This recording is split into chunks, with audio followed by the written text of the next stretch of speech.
Hello and welcome to another video and podcast from Fantasy Football Scout. My name is Joe and today I'm joined by Mark, aka the FPL General, to reveal his team for Game Week 13.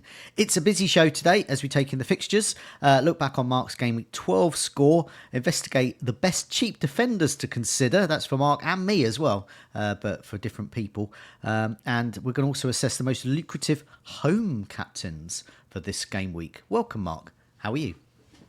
I'm very well, Joe. It was really good to have Premier League action back on the telly at the weekend. Again, international break's now behind us, and it is not the business end of the season, but I think the business part of the season where it's time for green arrows. It's make or break. You know, you can set yourself up for a very good finish if you can do well over the next couple of months in this fixture crunch. So yeah, I'm off to a good start, thankfully, and long may it continue. Yeah, eagle-eyed viewers will notice that our ranks are got a little green arrow next to them, and they're much higher than they were last week. Mark is up to 226k, but completely out, and we'll have a look at his Game Week 12 team. So there'll be a bit of a dip there, but not bad. And I'm up to 402k, so I'm very happy with that. And I've got Isak to go tonight. So by the time you watch this, you will have discovered whether Isak has made that green arrow greener or perhaps slightly redder. Okay, before we go on, just a reminder, do press that like button, does help us out, and do remember to subscribe so you can update all our latest videos and podcasts even. Also, all the stats, season ticker, that's from our members area. It's worth noting that this week we've got a Black Friday offer there, so the members area is unlocked. You get a free 7-day premium membership, so you get to try out all the tools and gadgets there to help you climb up your mini leagues. Have a look at fantasyfootballscout.co.uk for more details of that. Okay, Mark, we had a good game week. You had a very good game week. 91 points. It was a hit, but 91 points with a hit's not bad. I've got a picture of Saliba and Gabriel together here because Saliba was new in. Do you want to go through your team and tell us what your moves were? Yeah, so I'll just touch on the transfers first of all. It was a first -4 of the season. The straightforward, easy transfer was the Trent out, Saliba in. I already had Gabriel, so I just thought double Arsenal defence.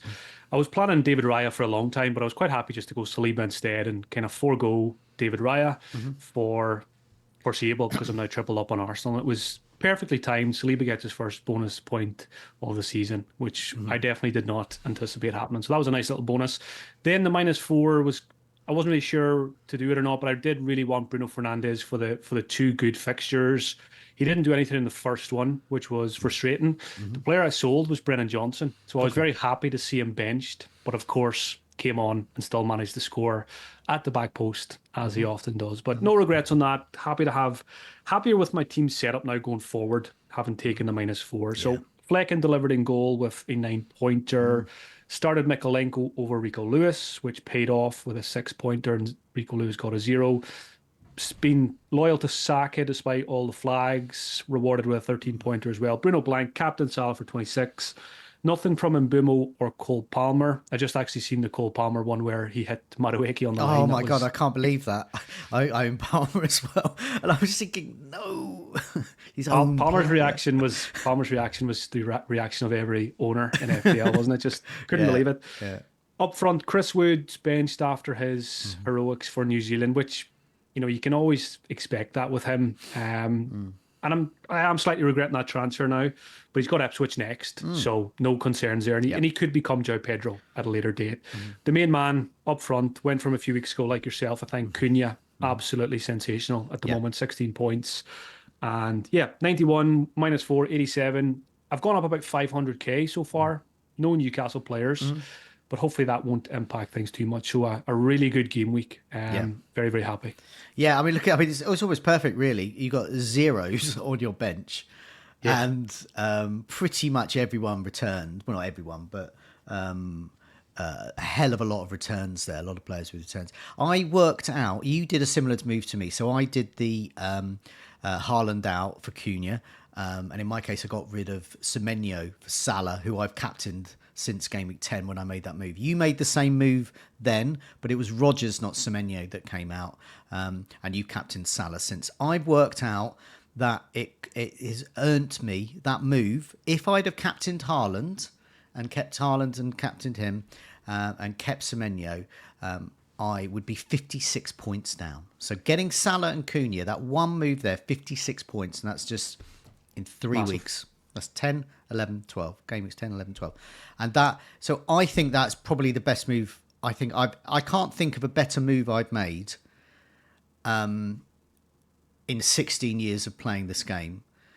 And because I think that gap's going to continue. Say if I hadn't done that move, each week I'm going to be getting points from Cunha and Salah. Each week I would be getting frustrated with Haaland. But yeah, same for you. Yeah, and people who've been watching us on a weekly basis. First of all, thank you for sticking with our rubbish every week. But you go back 6 or 7 weeks, and myself and yourself were very firm. We made our beds with no Salah, and we very quickly adapted. And I think that's probably my strength as an FPL manager, that no matter what new season throws at me, I am always open to being flexible and adaptive, and I'm pretty good at moving within the season. Whereas myself and yourself are, I think, the kind of managers who maybe a couple of years ago would still be sitting here with Erling Haaland. So yeah, I think kudos to both of us for being brave enough, because it wasn't easy to sell Haaland. No. And it's not easy to watch Man City games. He's still getting very, very good chances and putting up a lot of XG. There's definitely been a lot of fortune involved, but fortune favors the brave, and thankfully we've come out on the right side. Yeah, I mean, those that followed my videos last year will see that it was only not even 2 years ago I would have kept Haaland. Last year I actually did, when he was injured for a month. I still kept him throughout all those painful weeks there. So for me especially, it was quite a change to get rid of him. Let's have a look at the fixtures. So what I've done now, because I think this is a sort of a fixture block. We're now entering congestion period. We've got next week, we've got game week 14, midweek, game week 15. We've got 13, game week 13 coming up this weekend. So the game weeks are coming thick and fast. And then over Boxing Day, Christmas, that type of thing, it's going to keep continuing there. So I've gone up to game week 19 to the end of the year here. So extended it by a game week or two. Because I think people should be looking at this block, really, looking for nailed-on players in teams with good fixtures and good form as well. Arsenal at top. They got West Ham, Fulham, Crystal Palace, Ipswich, Brentford amongst that, Everton as well. Brighton are second. They don't have a tricky game at all, I don't think, in this period. The fixture says Aston Villa's marginally tricky, but I think they've got a good set of fixtures. Probably Fulham away is probably the toughest here. Wolves, I've got no tough fixtures, even from an attacker's point of view. They've got Tottenham, which is toughish in game week 19, but not really. Cunha could score in that, probably will. Chelsea, they got Tottenham away, game week 15. Once again, I mean, there's a sea of blue fixtures. Bournemouth as well's fixtures are really strong. Tottenham themselves, they've got Liverpool, Chelsea in the mix. Same with Newcastle, they've got Liverpool in the mix, but really good fixtures. Everton, Fulham, Leicester, Brentford, Crystal Palace, Manchester United as well. Nottingham Forest are amongst those with the poor fixtures. And Liverpool are creeping down a bit because they've got City, Tottenham and Newcastle. But this says to me, get more Arsenal in my team, get some more Brighton. I've got Verbruggen. I'll have another one, please. And get more Wolves. That's what this says to me. I don't know what this season ticker says to you. Yeah, I mean, exactly the same thing. It's the reason why, for me, Saliba was the easy choice. I say Saliba was the easy choice. An Arsenal defender was the easy choice to replace Trent. I did weigh up Timber and Calafiori, but I just went, winter period, centre backs, old school FPL, get the centre backs at this time of year. So hopefully that'll be fine long term. Brighton, just on Arsenal as well, I'm pretty sure they've got good spacing between their festive fixtures. So hopefully that's good news for the likes of Saka, and there won't be too much rotation there. So yeah, the priority for everyone, I think, is Arsenal at the moment. Good fixture coming up against West Ham. Likewise, Brighton, you'll remember last week, I could have done Chiwomi to Pedro on the Wednesday, which would have worked out really well, of course. I'm not sure who I would have benched in that scenario, but I, of course, want Pedro even more now. But the issue is, I say it's an issue, it's a good problem to have. I've got a great front seven at the moment. fixtures are fantastic this weekend. So as much as I'd like to have Pedro for Southampton at home, I'm probably going to wait on him until Chris Wood has the Ipswich fixture out of the way. Yeah. And if Chris Wood is someone I want to sell at some point, then Pedro's the obvious, ready-made replacement. You've got Wolves there as well. I've got Cunha and someone like an Nate Nuri could come into the mix. On Brighton as well, I've got Flecken, who's fine for the next game week. But Verbruggen is definitely an option. If I have a luxury transfer at some point, then Verbruggen will come into the thinking. Chelsea, I've got Cole Palmer. Bournemouth, Semenyo suspended now, but once he's back, he'll be back on my radar. I thought even Nielsen looked really good as well. Without delivering at the weekend. So yeah, it's always for me, keep FPL simple. Look at the fixture ticker, target those teams with the best run. Yeah, I mean, I'm looking at Pedro as well to get in. But yeah, I've got Chris Wood playing Ipswich, so it's not going to happen. But next week. And as planned, I always plan to get Saka at some point around here. And I think I need to take a hit personally, but I think it's worthwhile. Say if we'd done a hit for that Salah Cunha move that we spoke about, well, then I'd be 52 points up, not 56 points up. So that would have been a hit well spent. I think Saka's going to repay that.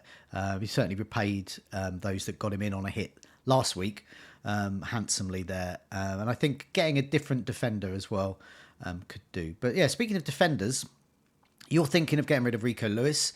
Would like to, but that's for another day. I'm quite happy to bench him. But I'm looking to free up some money for Trent Alexander-Arnold to remove him and get a cheaper defender there. So we want to remove different players, but essentially we want the same player. We want a sub 5 million. In my case, probably 4.8, 4.9, similar for you. So I've done some stats. I've gone to the Fantasy Football Scout members area. I've made a table, best defenders under 5 million. All matches. I've sorted this by minutes per expected goal involvement. I've also included their chances created, how many assists they got so far, goals, whether they're on corners or not, and also sure starters. So I wasn't bothered by anyone who's had 1 or 2 starts. I want them to start pretty much most of the matches they're available or have come in recently, like say Lewis Hall, for example. You have also asked me for particularly because you've got Mikolenko, those that rotate well with Everton. And I had a look, and Nottingham Forest and Wolves is probably the best I can get for reliable defenders around that price. So, for example, when Everton play Liverpool and Arsenal, Nottingham Forest play Manchester United and Aston Villa, it's okay. Wolves, however, play West Ham and Ipswich, which is pretty good. When Everton face Man City, this is a bit tougher, but Wolves are probably the best one maybe at home to Manchester United, so that could be good there. I mean, similarly, if you went for a Nottingham Forest player, they've got say Liverpool much further down the line. The same week, Aston Villa have Everton have Aston Villa as well, so I think. So that's why I've highlighted Mikolenkovic, but there are other options at Nottingham Forest as well and 8 Norrie. But let's start with the top, really. It's the top creator, 28 chances created. It's Davis at Ipswich. Ipswich's fixtures are strong, so you can pretty much play him a hell of a lot of game weeks. You've got Nottingham Forest, Crystal Palace, Bournemouth, Wolves, Newcastle, Arsenal and Chelsea get tough in 18-19. I'm not going to go there because I've got Greaves, but I think I think Ipswich's defence is getting better, and I think Davis is putting up the numbers. He had 4 shots inside the box, well, goal, 2 assists, 3 attacking returns, 43 corners. I like Davis. I've liked Davis from the early days of this season and even pre-season. People were hyping him up. We got an incredible amount of attacking returns in the championship last season, and just a really good player, an enjoyable player to watch, and so many avenues to points. The issue is there's probably not going to be too many clean sheets. No. Although, I was impressed with Ipswich at the weekend again. I thought they were pretty well organised and maybe they can churn out a few over the next couple of weeks. And if you do look at the next 4, I think Davis is definitely startable in all 4. Yeah. Forest, Palace, Bournemouth, Wolves. Maybe not so much then when it is Newcastle, Arsenal, Chelsea, 3 games in a row. But he's always in the conversation for me. I've got 4.9 million to spend if I sell Rico Lewis. And the reason behind that is I feel secure now having my 2 Arsenal defenders. I'm going to play them every week for the winter.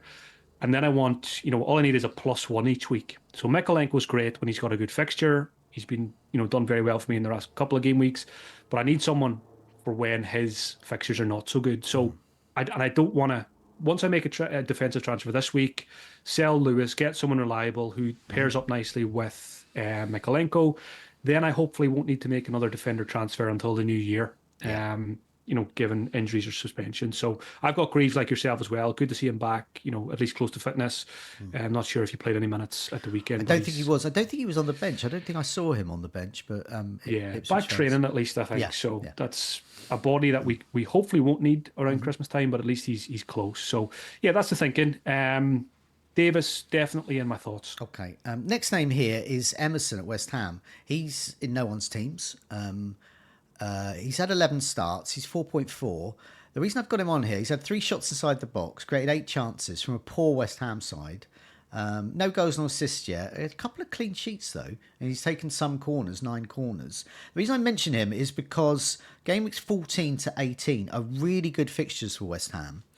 If the manager loses his job, by the time you watch this, he may have even lost his job, depending on what happens at Newcastle. But he's pretty much a dead man walking in terms of being a Premier League manager.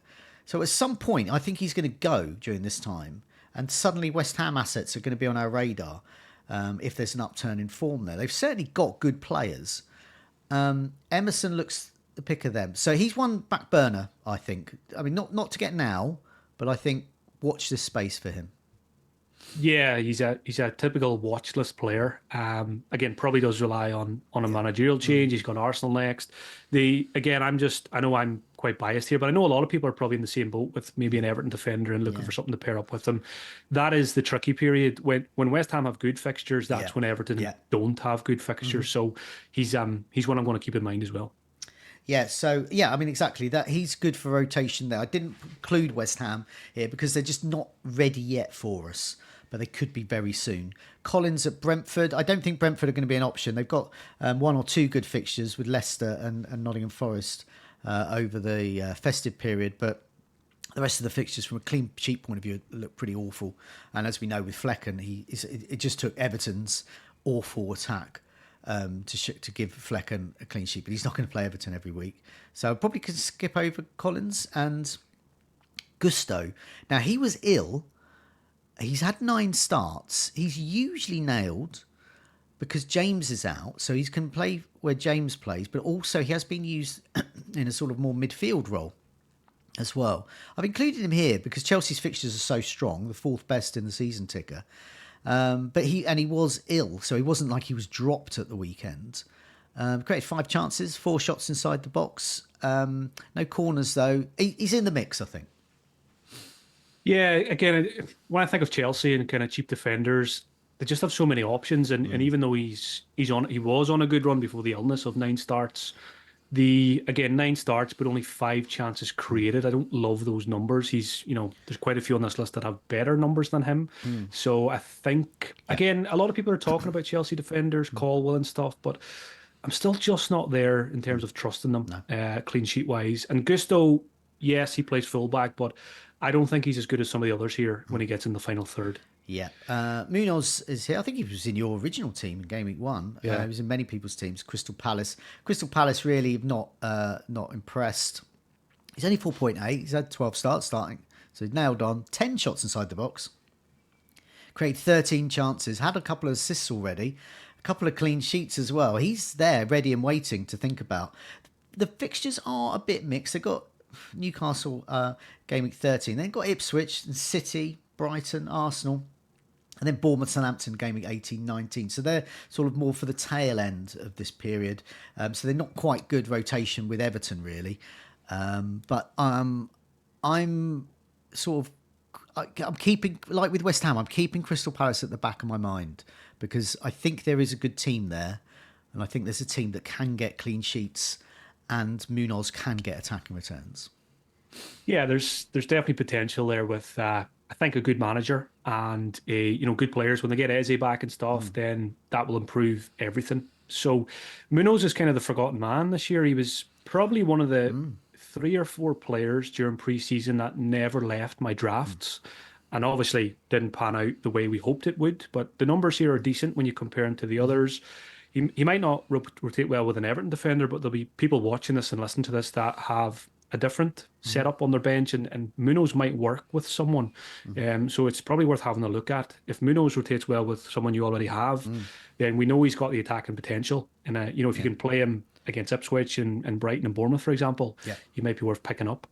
Definitely. Next name is Milenkovic at Nottingham Forest. Now, he hasn't been the most successful in terms of FPL points amongst the Nottingham Forest backline, but I've included him here because he's got the strongest minutes per expected goal involvement of twice as good as all of the other defenders. So Milenkovic, he's created 4 chances, had the 4 clean sheets, just the 1 assist though, and he has missed 1 game.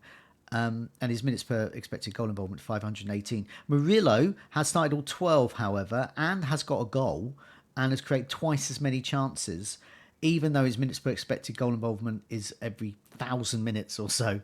So he's twice as bad in terms of the quality of those chances or the quality of those shots. But he's definitely on my radar. Aina as well. He's similar for minutes for expected goal involvement. He has got a goal as well, though. And just the 1 shot inside the box with 5 chances created. These stats, I think, indicate that Milenkovic is still the best because of what the expected stats are saying, the quality of his shots. But Murillo's more the quantity man here. So one of those two, I think, is the best one. Aino, I know, has got a lot of attention here, but his stats aren't as strong, I don't think. I mean, 1 shot inside the box, 1 goal, and that's people are going to think, oh, wow, he scored. But Murillo, 4 shots inside the box and 1 goal. That impresses me a bit more. It's not very often in FPL you get a team like this where all 4 of their cheap defenders and the goalkeeper, it's very hard to actually pick who's the best of the 5 when you include sales as well. On the eye test this season, from what I've seen of Forest, I do agree that Milenkovic is probably the best bet. I feel like he's dodged quite a few points. I think there's been maybe 1 or 2 VAR decisions that went against him, and to me, he's a bigger presence in the box. I know Murillo's he's a monster himself as well, but Milenkovic, I think, is if you're looking for goals from set pieces, he's the one I would go for. But I think Ola Aina's having a very good season. And I thought he looked very good at the weekend as well. But again, fixtures in the next 4, there's Man City and Manchester United. So if you can't decide which Forest defender to go for, maybe just don't go for any of them. Yeah, I mean, it's seven shots inside the box. He's on my radar. He's in my shortlist of replacements. The next name is as well, 8 Nori. Now, he ordinarily would be the strongest. 11 chances created, 11 shots inside the box, 1 clean sheet, 3 goals, 2 assists, 5 attacking returns. He's taken a couple of corners as well. He's 4.8. He's exactly what I can get because I think I can afford 4.9. And if there's 1 more price change, I can go to 4.8. So 8 Nori, unless he goes up, which I don't think he will, because he's on 4 yellows. So that's sort of tempering a bit of interest. Now, I have to weigh up with him, and maybe you do as well, so I'll ask you about this. Can I handle benching 8 Nori? I'd want to play him for Bournemouth, Everton, West Ham, Ipswich, Leicester, Manchester United, Nottingham Forest, pretty much all games bar 3 until the end of the year. But one of those I might not, and Mikolenko or Greaves will have to come in to replace it. I think I'm willing to take that risk because I think hands down he is the best in this price range. Yeah, I think we're aligned on this one. People always worry about these 4 yellow cards. This weekend's a good example. Semenyo gets his booking, gets a blank, disaster. Nico Jackson doesn't get a booking, gets a goal, gets an assist, gets bonus points. So you've got to, I think you go after the points rather than playing, with fear. And we always talk about the Diego Costa example for Chelsea, 20 goals that season. And most of us missed them all because he was in 4 yellows forever. So I am, again, we're in the same boat. We've got Mikolenko, we've got Greaves. Worst case scenario, if Aitnuri gets a suspension, we can use Mikolenko if the fixture's okay. And even if we needed to use Greaves, for example, against Palace or Bournemouth or maybe even Wolves, not great, but not the end of the world, even if you only get a 2-pointer that week and then Aitnuri comes back in for the foreseeable after that. I just caught the highlights before we start recording. I was kind of tunnel visioned when I was watching the Wolves game. What positions is Aitnuri getting into? And he ticked all the boxes again. There was a couple of occasions where passes were played in the final third. the attacker had two options and he didn't go for it nearly when he could have. So there could have been, a haul there for him at the weekend again. So I think he is my number one. Uh, he's the one I'm leaning towards to Yeah. replace Rico Lewis with. And I've been talking about it for a few weeks anyway. So the fact that Aitnery also rotates well with Mikalenko, Yeah. it just makes a lot of sense. Yeah, definitely. Next name, Lewis Hall. I'm okay with Lewis Hall, but I mean, he's got no attacking, hardly any attacking threat. So he has created 13 chances, but he's got no shots inside the box. He has got an assist. So there's the off chance of an assist there. At 4.4, he's good value for money. Newcastle defence, though, I don't really like them actually for game week 30. Game week 13 away to Crystal Palace. I think they could concede there. Liverpool at home, I think they could concede there. Brentford, Leicester, Ipswich, okay, clean sheet potential. Then they've got Aston Villa, Manchester United, maybe. It's lots of maybes. I'm not. You and I are quite enthusiastic about Nori, even the Nottingham Forest defence. Lewis Hall, I'm not. It's like he's what like it's like I'll do. I'm not. Yeah, he's not. He's just. It's hard to get excited about him. I think it's mainly because we don't have the resolute Newcastle that maybe we had at the start of Eddie Howe's reign, or kind of in the early days when Botman was fit and stuff like that.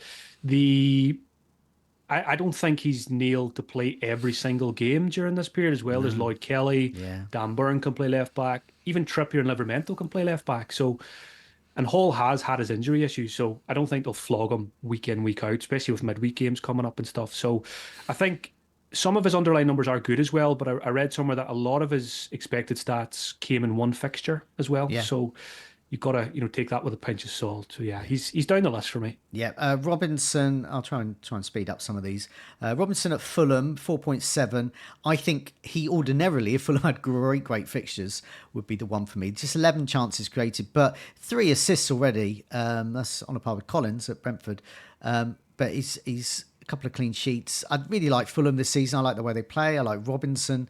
He was in my team originally, got rid of him on my wild card. I wish I'd kept him. He's just a really reliable player. Just the fixtures, I can't see many clean sheets. I can't see any in the next 4. Tottenham, Brighton, Arsenal, Liverpool. That's no clean sheets. Southampton at home, yes. Bournemouth at home, naming 19. Possibly the Brighton fixture. Fulham were quite good against Brighton. But yeah, I'd be relying only on the off chance of an assist. And with these players, you want a bit of some good fixtures for the potential of a clean sheet. Yeah. Fixtures. I think fixtures making a no, but he did look really good again at the weekend. I think he created a chance that Jimenez somehow missed. Put in a few other good balls as well, but it always comes down to fixtures. And as soon as you see Arsenal, Liverpool, the next 4, Chelsea not far after that, no thanks. No. Similar for Harwood Bellis. I really like him. He's 4.1, nailed on. In the England squads, he's got 9 shots inside the box, 7 chances created. He has got a goal already so far. It's just the fixtures. Can't see any clean sheets. Brighton, Chelsea, Aston Villa, Tottenham. Nope. Fulham away, maybe, but doubtful. West Ham at home. Crystal Palace, maybe. I just don't want to go near the Southampton defence. I'm surprised you put a Southampton defender on the list, to be fair. Well, he is good, and he's 4.1, but obviously lack of clean sheets. But he would be, I think he's, I mean, I wish I had him instead of Greaves. I'd be much happier for the off chance of an attacking return. But yeah, not there. Pinnock as well for Brentford, same reasons as Collins. If the fixtures were better, we'd go there. I've included Mazraoui here because you being a Manchester United fan. So, what did you think of Manchester United in their first game? And are you tempted by any of the defenders? Mazraoui's only 4.6 and he's had 5 chances created. He's got an assist, 3 shots inside the box. Yeah, I'm certainly not sitting here absolutely buzzing, excited about the new reign. It was a disappointing start, of course, and I just think FPL wise, it's too early in terms of setup. Who's going to play in the setup? He's probably going to experiment a wee bit to figure out what works and who works in certain spots and stuff like that. So Mazraoui doesn't offer much as an attacking threat anyway. So yeah, I'm happy just to wait in Manchester United defenders and see how it shakes out. Colwell's in the list. See also Lewis Hall in kind of maybe if I have to. 4.5. You've got pretty minimal attacking threat. 3 chances created, 3 shots inside the box in 12 games.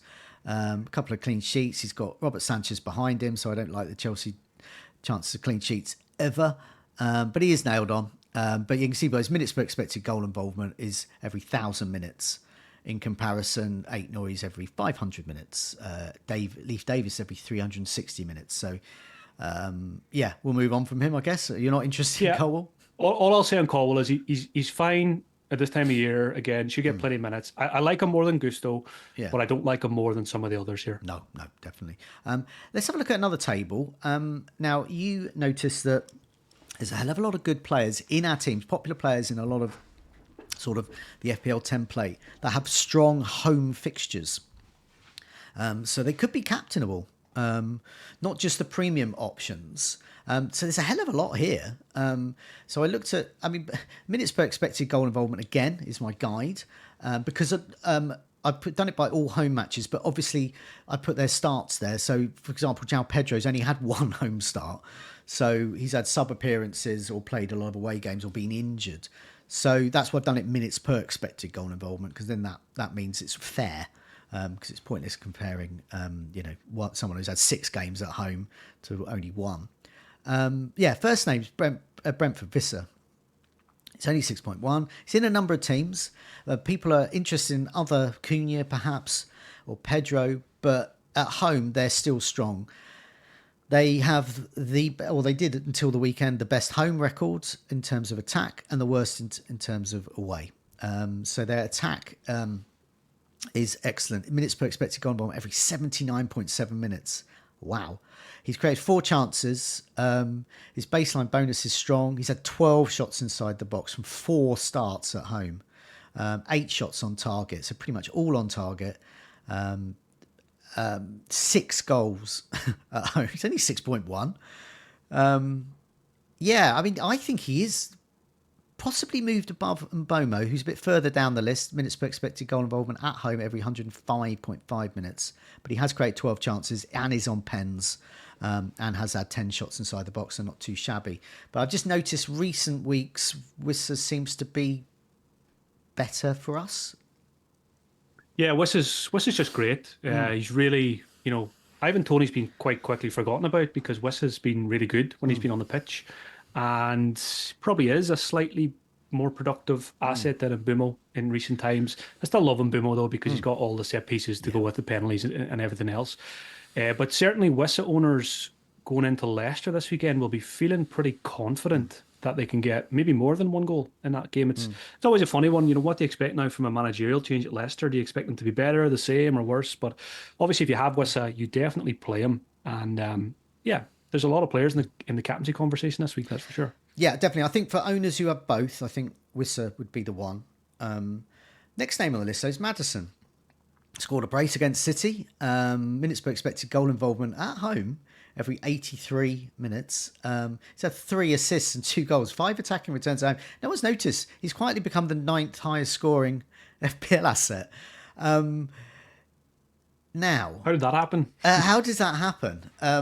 Well, he's good, but they've also got a lot of good attacking options. Kulusevski, Brennan Johnson. Brennan Johnson came on. So I need to listen to a lot of Spurs fans who do FPL podcasts to find out whether the Kulusevski and Maddison double up was something specific for City, or whether Brennan Johnson, I'm a Brennan Johnson owner, will actually get his place back. But I can't see how Maddison can't start the next game. It's a tricky game against Fulham. I can't see how he can't on the back of a brace. That would be weird, especially with this home record. He's the best Tottenham player at home in terms of minutes per expected goal involvement. Yeah. Problem is, Postecoglou will not be looking at this table. He will be looking at the next opponent, and he'll just decide whether the Johnson setup's better or the Maddison Kulusevski setup's better. So I think what the weekend tells us is it's almost killed off Maddison and Johnson for me for a short period. You can't really predict which of them are going to play. I think one thing for sure is Kulusevski's been probably Tottenham's best player this season. Yeah, so he's going nowhere. Yeah. So regardless of what system he'll play. So yeah, as good as Maddison was at the weekend, as good as his numbers are here, I just want minute security, and I'm not there just yet. No. Yeah, it's annoying, especially for Johnson owners like me. I might get rid this week. I don't know.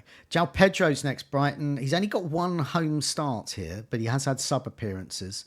Got a couple of goals. Minutes per expected goal involvement strong every 93.6 minutes. Goal involvement a game at home. Pretty good away as well. Got great haul potential on penalties. Only created a couple of chances and he's had 4 shots inside the box. So his underlying stats aren't strong in compared to say Visser, but it's obviously he's only had one start. So 4 shots inside the box from 1 start is pretty good. So if you look at it like that, very strong. I would like to have got him in this week, but I'm not going to because I have other issues to do. And I've got Chris Wood. If I had Calvert-Lewin, for example, I would not hesitate. You wouldn't even see me on this podcast. I'll be making that transfer, busy somewhere, making that transfer, having a glass of champagne as I did it. João Pedro, you've already mentioned he's firmly on your radar, but you probably won't get him this week. Yeah, we're aligned again on this. I would love to have him, but can't get there because I would need to sell Chris Wood, which I'm not going to do before Ipswich. Wondering why your man Chris Wood's not actually on your list here. You must have skipped him. Do you know why? He was actually down here next to Bruno. He was between Son and Bruno. Well, no, he was between Bruno and Cunha. I didn't put him on there because this is your show, and I just assumed you probably wouldn't captain him. Yeah. Good enough reasons for me. Yeah. Good enough reasons for me. Yeah, it's again, it's good. It's a good reminder though that as good as Chris Wood's been this season, he's actually quite far down this list. And he's near, between Bruno and Cunha. But that's because he's the kind of player he's very accurate, like the experienced strikers. They're very accurate. So, he might only get like 3 shots inside the box, but he might have got 3 goals from them. Yeah, he's one of those. He's really good, but he's not really a captainable player. Yeah. No, I think I'm happy to have him against Ipswich, but I didn't include him on there. So yes, for people in the comments go, what happens to Chris Wood? I think he's a really, really strong option, but in comparison to pretty much most of these guys, I don't think so. I think they're pretty much all better. Chelsea, let's go for Chelsea. Jackson and Palmer, they're next to each other. Very similar minutes per expected goal involvement. Palmer, 19 chances created, 11 shots on target, all of them bar 1 inside the box. Jackson, 14 shots inside the box, 8 of those on target, created 7 chances. They both have an assist. Oh no, sorry. Palmer's got 2 assists. Jackson's got 1, but Palmer's got 5 goals. Jackson's got 2. Madueke is not only did he get his foot in the way from his own player's goal, Palmer should have scored at the weekend, but overall I've noticed that since he's been playing, I don't think the link-up's quite as good, and Palmer's not been as he's been effective for the team, but less dropping deeper, doing longer passes, but just not. He's not the guy. He's on the end of everything, and that's Jackson at the moment. So I had earmarked Palmer for the captaincy this week, away home to Aston Villa because he's strong at home, but I don't think I'll go there now. Yeah, just for viewers as well, I think it says Jackson on your table is on 2 goals, but he is on 7, isn't he? So just in case people are wondering about that. This is home matches. Ah, right, okay. This is all home matches. So, this is only their home performance. Yeah. It's surprising that he only has 2 at home, isn't it? So most of his goals are coming away. And his goal at the weekend, I think, sums up just how good he is. That little touch to get by the defender and then the lovely finish outside the boot. So, yeah, I think at the moment Jackson is probably the better Chelsea asset. Palmer has been a little bit quieter. I still think he looked good to me at the weekend, and very unlucky that he hit his own man with that. Different story if that was in. He would have got bonus from that as well. He'd have 9 points, 10 points. We wouldn't, it's no problem. Yeah, and then we'd be saying Palmer captain, So we shouldn't let the outcome influence us too much. I still think if I had Jackson and I had to captain a Chelsea player, I'd probably always go Palmer just for the penalties and stuff like that as well. But there's no doubt Jackson's absolutely flying this season. Yeah. We mentioned Brian and Boomer already. Solanke there, I'll just race through these because I'm aware of the time. Solanke is probably more nailed on than Maddison.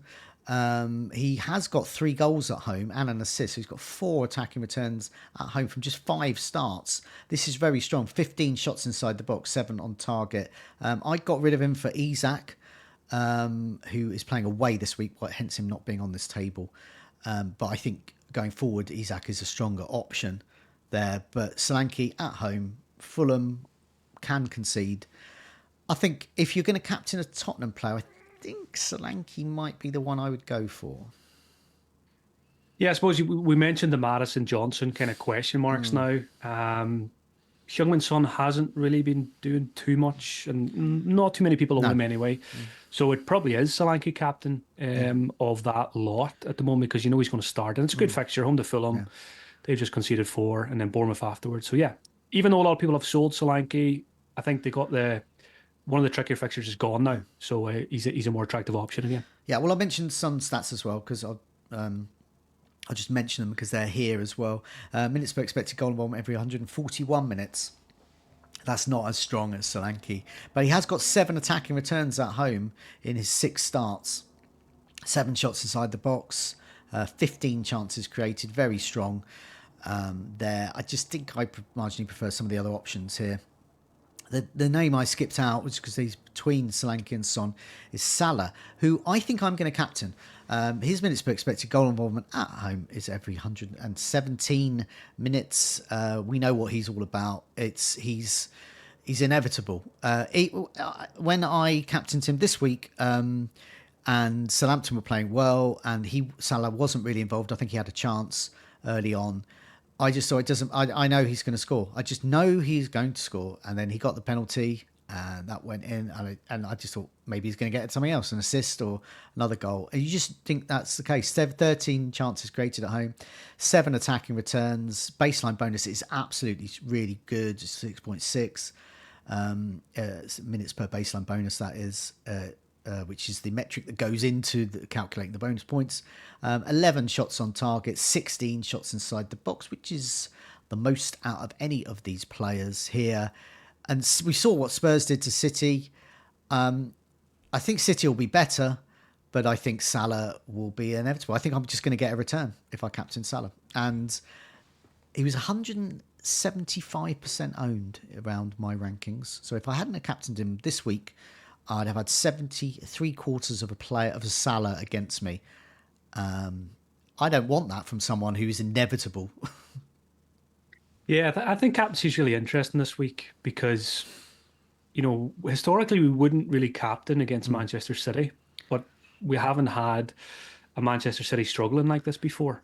And, what kind of game is that going to be? Is it going to be cagey like the big games often are, or is it going to be open? Are City going to concede a few like they have been because confidence in their defense is obviously not so good, and Salah's obviously, like you say, he is inevitable. He's probably going to get something. Probably going to get something against City, but I'm asking myself, looking at this table and all the other good options you play at home with good fixtures, can you get something more from someone else in a better fixture? So I think a lot of people will captain Salah, but I don't think it'll be all aboard given some of the other names here. 2 more names left, and the last name will be a segue into the next slide, which is Mark's Gameweek 13 team reveal. But before we get to that, Bruno Fernandes, he was playing in a more attacking midfield role, but then shifted back to a more defensive midfield role during the game. That may happen more frequently. Nevertheless, at home, he has created 13 chances. He's scored twice. He's got 3 assists. He is on penalties. His baseline bonus is strong. All his owners will know that. As soon as he gets attacking return, he's probably in the bonus. 7 shots on target, 10 shots inside the box. Starts every game. You've got him in your side. You've got Salah, Bruno, Palmer, and Saka. A quartet of premiums in midfield. You probably had your eye on this as a potential captaincy, I would imagine, a home to Everton. But from what you've seen, maybe not now. I don't think I ever had him in the captaincy conversation for this game week, but it was very much a case of just attacking the 2 fixtures, hoping for the big new manager bounce. Didn't happen in the first fixture. Maybe I've missed the boat on the points with Bruno, but at home, as you see here, the numbers are decent. If he does get something, it's probably a couple of bonus points as well. So I'm really, banking on him doing something this week because the fixtures then take a bit of a turn. And it was always a case that he might not be in the team for too long. So we'll see how, more importantly, not how Bruno looks this weekend. We'll see how Manchester United look, and that will determine whether how long he stays. Yeah, I'm not interested in Manchester United until they get Man City out the way in game week 16 and play Bournemouth at home game week 17. That's when I've got Manchester United on my sort of calendar, my FPL calendar in my kitchen. Last name Cunha.